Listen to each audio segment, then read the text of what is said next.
বন্ধুরা, নিম বেগুন বানানোর জন্য বেগুনগুলো ছোট ছোট করে কুচি করে কেটে নেবো বেগুনটাকে।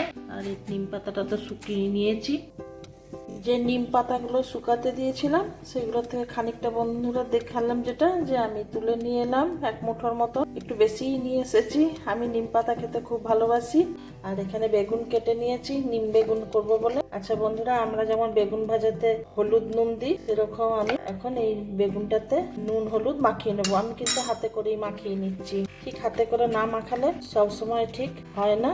আমরা যেমন বেগুন ভাজা করলে নুন হলুদ মাখিয়ে রাখি, এরকম নিম বেগুনের জন্য যে আমি বেগুনটা কেটেছি নুন হলুদ মাখিয়ে রাখছি। এখানে নিম পাতাটাও জলে ভিজিয়ে রেখেছি, ধুয়ে নিচ্ছি।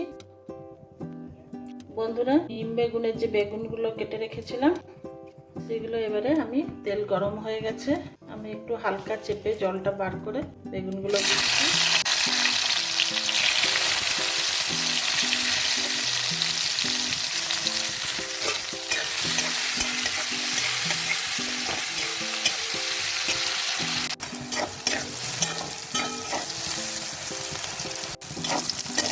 বেগুনগুলো ভাজা হয়ে গেছে, এবার তুলে রাখবো। এইভাবে নিম বেগুন বলতে আমি আমার মায়ের কাছ থেকে শিখেছি। আমি এবার বেগুন ভাজাগুলো তুলে নেব। বেগুন ভাজাটা তুলে নিয়েছি। এধারে ওই তেলে আমি একটা লঙ্কা ফোড়ন দিচ্ছি। আচ্ছা, আমি যে নিম পাতাটা ধুয়ে রেখেছিলাম এটা এবারে ওই তেলে।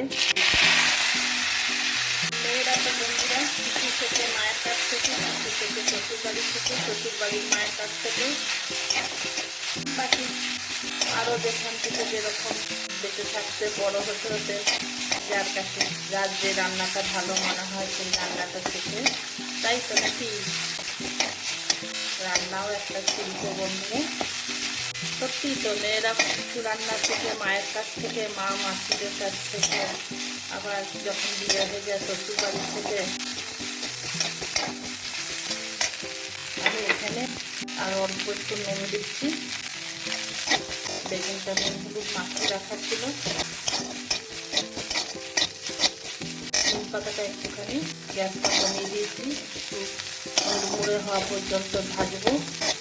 এখন তুলবো না, কারণ এখন তুললে তেলটা বেশি লাগবে। একটুখানি ধীরে সুস্থে যে কোনো জিনিসই একটু মনোযোগ দিয়ে ধীরে সুস্থ করলে খেতে ভালো হয়। ভালো করে কড়কড়ে করে ভাজবো।